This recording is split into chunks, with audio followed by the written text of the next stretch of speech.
আসসালামু আলাইকুম।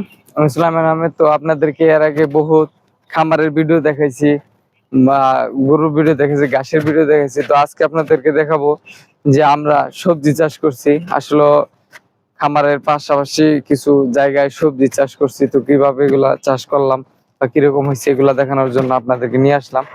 তো আপনারা দেখেন যে এই যে এই ক্ষেত্রে আমি 1 মাস আগে খুবই আপনার বীজ ফেলাইছিলাম হলো পাটের। তো এখানে কিছু ডাটা শাকেরও বীজ ফেলাইছিলাম, কিন্তু পাটগুলা আল্লাহর রহমতে কালকে যেহেতু বৃষ্টি হয়েছে, কালকে বৃষ্টি হওয়ার কারণে দেখেন পাটগুলা বৃষ্টির পাওয়ার কারণে দেখেন কত সুন্দর দোলতাছে বা কত সুন্দর পাতাগুলা কত সুন্দর আপনার সবুজ দেখা যাইতেছে। আর এই পাশে চাষ করছিলাম আপনার ডাটা।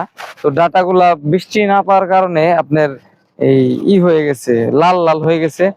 তো এই যে এগুলা এগুলা একবারে লাল হয়ে গেছে, দেখেন লাল হয়ে পাতাগুলা নষ্ট হয়ে গেছে। তো কালকে যেহেতু বৃষ্টি পাইছে এই কারণে কিছু শাক আবার সবুজ দেখা যাইতেছে। যেরকম এই যে এটা দেখেন, এই ডাটাটা কিন্তু খুব সবুজ সবুজ হয়ে গেছে, কারণ বৃষ্টি পাইলে কিন্তু আপনার এমনিতেই এই মানে একটা সার না থাকলেও সৌন্দর্য দেখা যায়। আর এই মরিচ গাছ, এখানে 3টা মরিচ গাছ ছিল। এই যে দেখেন যে এখানে 3টা মরিচ গাছ ছিল। তো এই 3টা, এই যে একটা, এই যে একটা, আর এই যে একটা, আর এই যে একটা। তো আলহামদুলিল্লাহ এখানে মরিচ ধরা শুরু করছে। তো কিছুদিন আগে এই যে দেখেন কতগুলা মরিচ ধরছে, এই যে এখানে কতগুলা মরিচ ধরছে। তো এই মরিচ গুলা কয়দিন আগে আমরা দেখে গেছি যে কোনো মরিচ নাই, কিন্তু এখন এই বৃষ্টি পাইছে মরিচ গুলা আর ভালো হয়েছে। তো এখানে মরিচ আর এখানেও কিছু ডাটা চাষ করছি। তো এগুলা আপনার লাল হয়ে গেছে, কারণ এই পানি না পাওয়ার কারণে, কিছুদিন বৃষ্টি ছিল না। তো বৃষ্টি না থাকার কারণে, এখানে পানি না থাকার কারণে আপনি সবগুলা লাল হয়ে গেছে। আর এখানে একটা ভেন্ডি গাছ আছে, এই যে। তো এই ভেন্ডি গাছটা মনে হয় যে কিছুদিন পরে ভেন্ডি ধরবো আর কি। তো এগুলো আমরা সাফ করে দেবো, কারণ এই যে এই সাইডে যদি আপনার ডাটা থাকে তাহলে কিন্তু ভেন্ডি গুলা ধরবো না। তো এগুলা কিছু সাফ করে দিতে হবে, সাফ না করে দিলে এগুলো কিন্তু ভেন্ডি ধরবো না, এগুলো কিছু সাফ করে দিতে হবে। আর এই যে এখানে যে লাউ গাছটা দেখতে পাচ্ছেন, এটা কিন্তু এমনিতেই হয়েছে, এটা আমরা আসলে লাগাই নাই, এমনিতেই হয়ে 2টা আপনার এই লাউ ধরছিল। তো একটা আমরা খাইতে পারছি, আর একটা পচা গেছে, কারণ এখানে পানি ছিল, পানি থাকার কারণে এগুলো পচা গেছে।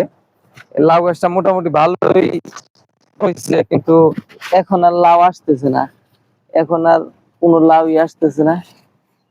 তো আপনাদেরকে আর একটা জিনিস দেখাবো, আসেন যে আর একটা জিনিস দেখাই। সেটা হলো আমাদের বাদাম। বাদাম, তো এই বাদাম গুলা যে লাগাইছে আমাদের মা, তো তারা বাদাম চাষ করছে। তো এই বাদামটা মোটামুটি ভালো হয়েছে। এই যে এখানে বেগুন বেগুন গাছ লাগাইছিল। আর এই যে এইটা, আপনারা যারা বাদাম গাছ দেখেন নাই, এই যে দেখেন, যারা বাদাম গাছ দেখেন নাই, এটা হলো বাদাম ক্ষেত। তো এখানে কিন্তু মোটামুটি ভালোই বাদাম হয়েছে, যেহেতু অন্যের ক্ষেত আপনাদেরকে তুইলা দেখাইলাম না। এই যে এখানে মোটামুটি ভালোই বাদাম হয়েছে আর কি, আপনারা যারা বাদাম দেখেন নাই। তো আপনার এখন আসলে কিছুক্ষণ আগে আপনাদেরকে দেখাইতে পারি নাই যে আর কি বাদাম কিরকম হয়েছিল। তো এখন যেহেতু মামায় আসছে, তো আপনাদেরকে দেখাবো যে এখানে বাদাম কিরকম বাদাম হয়েছে। মামা, বাদাম কিরকম হয়েছে দেখেন দি। এটা এটা ওটাই নাকি? এত গাছ এত বড় কে? এল্লা সুপা না? আলহামদুলিল্লাহ। এই দেখেন মাটি, যেহেতু মাটির লিগে দেখেন, এই দেন কতগুলা বাদাম হয়েছে, বুঝছেন? এইরকম আমরা প্রথম এখানে চাষ করছি। তো এটা হলো প্রথম আমাদের আর কি বাদাম চাষ। আসলে এর আগে এখানে করা হয়নি, যেহেতু আমরা মাটি সম্পর্কে জানি না, তো এই কারণে করা হয় নাই। মামাই যেহেতু চাষ করছে, মামার একটা দেখো, মামার চাষ করছে। তো কি আপনি বাদাম চাষ করে কিরকম লাগলো? মানে এটা একটু চেক করলাম খাওয়ার জন্য। এটা মানে ট্রেনিং সেন্টার আসছিলাম যে কিভাবে আসলে চাষ হয়, হ্যাঁ, তাই আর কি এটা আবাদ করছি। যাই হোক আলহামদুলিল্লাহ, প্রথমেই কিন্তু আমরা অনেক বাদাম পাইছি। তো আমরা এখানে যতগুলো সবজি চাষ করছি মোটামুটি সবই ভালো হয়েছে। তো আলহামদুলিল্লাহ ভালোই। পরবর্তীতে আমরা আরো বেশি করে বাদাম চাষ করব। তো এটা ট্রায়াল ছিল। তো চলেন আপনাদেরকে আরো ই দেখাই, আপনাদেরকে দেখাইলাম যে যে এখানে বাদাম। তো আর ওই সাইড আমি কি লাগাইছি চলেন আপনাদের দেখাই যা। তো এটা মূলত আমরা সবাই সম্মিলিত ভাবে এই এগুলো আমরা সম্মিলিত ভাবে করছি, সবাই মিলে এখানে 4-5 জন মিলে আমরা এই ক্ষেতটা করছি। এই যে এখানে পাটের ক্ষেত, তো এখানে কি বীজ লাগাইছি, যে এখানে হয় নাই, এখানে বীজ লাগাইছি।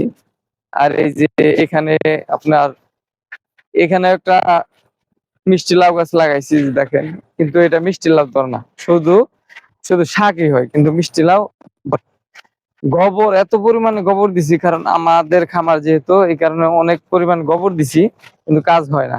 আর এইখানে দেখেন ঘাস কিরকম হইতাছে, আমার খামারের ঘাস কিন্তু কি পরিমাণ ঘাস হইতেছে গোবর পাওয়ার কারণে, মোটা মোটা হয়ে উঠতেছে, একটা কুশালের মধ্যে, যে আপনারা দেখলে বুঝতে পারবেন। এই দেখেন, এই দেখেন, একটা মনে হইতেছে যে এক একটা কুশাল, কিন্তু আসলে কিন্তু কুশাল না, এগুলো ঘাস। আর এই যে কিছুদিন আগে 2-3 দিন, 1 সপ্তাহ আগে এই যে কলা গাছগুলা আমি এখানে দেখলাম যে কলা গাছগুলা আর কি মাটির উপরে পইড়া রয়েছে, তো কুশি ছাড়ছে, তো এই কারণে এইখানে আইনা এই যে এখানে লাগাইছি। তো এই যে এখানে লাগাইছি, মোটামুটি এটা ভালোই হয়েছে। আর একটা লাগাইছি এই যে 2 দিন আগে, দেখাই। এই যে এটা 2 দিন আগে লাগাইছিলাম, কিন্তু পানি না পাওয়ার কারণে এই পাতাগুলা মইরা যাইতেছে। এই পানি কালকে পানি দিছি, আর আজকে বৃষ্টি হয়েছে, এই হলো অবস্থা। কালকে পানি দেওয়ার পরে আজকে বৃষ্টি হয়েছে, কিন্তু পাতাগুলা এই যে দেখেন, পাতাগুলা বৃষ্টি না পাওয়ার কারণে মরে যাইতেছিল। তো আলহামদুলিল্লাহ কালকে বৃষ্টি হয়েছে, তো বৃষ্টি হওয়ার কারণে মোটামুটি আর কি গাছগুলা আবার তাজা হয়েছে। তো এই হলো আমার খামারের পাশাপাশি আর কি সবজি চাষ আমরা যা করি এখানে। তো আপনাদেরকে আরো ভিডিও দেবো, সকলে ভালো থাকবেন, সকলে চ্যানেলটা সাবস্ক্রাইব করবেন। আসসালামু আলাইকুম।